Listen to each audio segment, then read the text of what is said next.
আপনি যদি একটা কম্পিউটার বা ল্যাপটপ ইউজারকারী হয়ে থাকেন তাহলে এই যে ঘন ঘন এই রিফ্রেশ করাটা যে কতটা জরুরি সেটা আপনি অবশ্যই জানেন।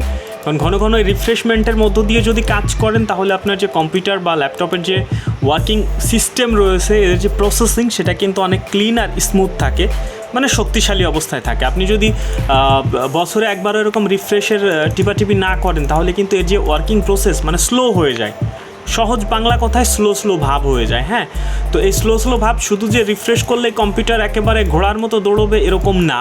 কম্পিউটার বা ল্যাপটপের মধ্যে ডিফল্ট আকারে একটা সিস্টেম লঞ্চ করা হয়েছে আমাদের জন্য। আমরা যদি ওই প্রসেসে স্ক্যান করে থাকি, টোটাল ওয়ার্কিং প্রসেস আমরা যা যা করেছি সমস্ত কিছু স্ক্যানের মধ্যে দিয়ে যাই, তাহলে কিন্তু আমরা নিঃসন্দেহে আরও স্পিডের সাথে আমাদের শখের যে কম্পিউটার রয়েছে বা ল্যাপটপ রয়েছে সেগুলো ইউজ করতে পারি। তো সেই প্রসেসিংটা দেখাবো হচ্ছে আমি খুব ইজি বিষয়ের জন্য আমরা চলে আসবো হচ্ছে এখানে আপনার ল্যাপটপ বা পিসি যে সার্চিং অপশন রয়েছে, আপনারা সবাই জানেন যে সার্চ করার যে বক্স, এই সার্চ বক্সে ক্লিক করবেন। ঠিক আছে, এখানে জাস্ট আপনি এখানে মাউস ক্যাপচারটা রেখে আপনার কিবোর্ড থেকে জাস্ট ভি প্রেস করবেন, জাস্ট ভি, সহজ বাংলা কথা।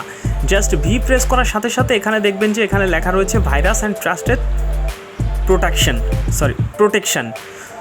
তো এখানে ক্লিক করবেন। এই ভাইরাস অ্যান্ড ট্রাস্টেড প্রোটেকশনের পরে এখানে আপনি পেয়ে যাবেন হচ্ছে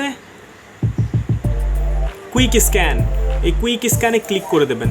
কুইক স্ক্যানে ক্লিক করে দেওয়ার পরে আপনি যত কিছু করেছেন সমস্ত কিন্তু কিছু স্ক্যান করতে শুরু হয়ে যাবে।